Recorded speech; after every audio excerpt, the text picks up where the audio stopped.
Ada temen yang akhirnya cerita ke gua kalau gajinya diterima dari kantor itu 4 juta ya. Dan dia mau melangkah lebih maju untuk ke tempat lain yang penghasilannya lebih baik. Sah saja kalau mau ke tempat yang baru, atau ada dua teknik sebenarnya.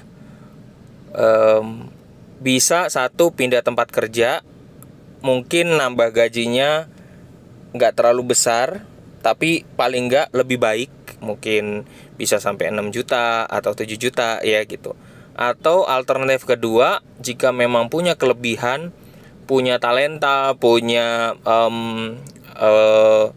kelebihan dalam hal tertentu, dia bisa membuka usaha atau mencari peluang-peluang lain lah kan. Banyak ya peluang-peluang lain ya.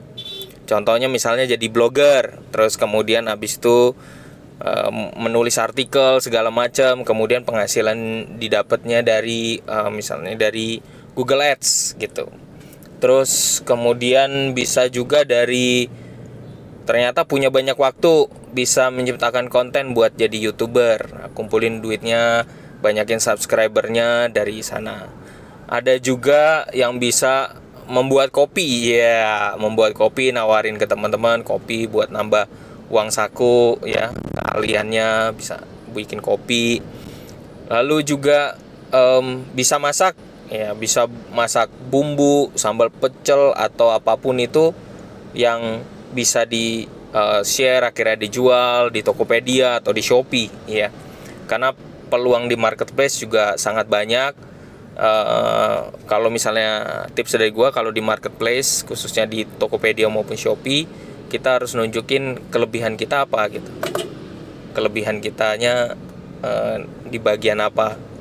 Jadi supaya, karena kan di marketplace itu kan banyak banget hal yang dijual. Jadi kita punya ada sedikit perbedaan. Atau misalnya lo ternyata lo seorang kolektor, ternyata punya banyak koleksi-koleksi tertentu, yang entah koleksi perangko, entah koleksi robot, entah koleksi diecast ya, diecast apa ya, bener ya ngomongnya kayak gitu, bisa dijual kembali ya kan. Kita punya tapi belum pernah dibongkar, kita bisa jual kembali ke orang-orang gitu. Dan itu akan sangat membantu ya, membantu untuk kita. Nah, teman-teman yang lagi dengerin, sekali lagi dua hal penting, bahwa berapapun gaji kita, kalau memang dirasa kurang, kita harus mencari pemasukan yang lain, atau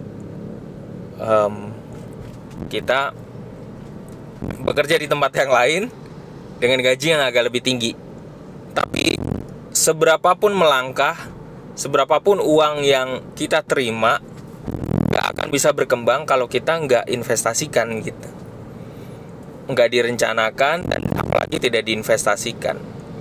Tips dari gue biasanya adalah kalau kita terima berapapun gaji itu, masukin, diatur dulu pertama pembagiannya.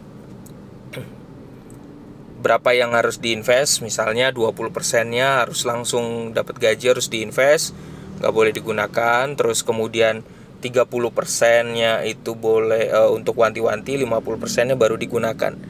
Nah itu buat, khususnya ini paling cocok banget, tips ini cocok banget buat yang masih single, masih jomblo ya, belum punya beban, misalnya di rumah memang masih di cover sama orang tua. Nah ini cepet-cepet ngumpulin nih, karena ada masanya Anda juga nanti harus mempersiapkan nikah, kemudian harus mungkin nanti penghasilan dari orang tua udah nggak bisa backup lagi. Jadi kita harus mengaturnya dengan sangat bijaksana. Semoga tips ini bisa menolong lo di masa gajian ini ya, sekitar tanggal 25 sampai tanggal 5. Salam dari gua, Lembu Tambun.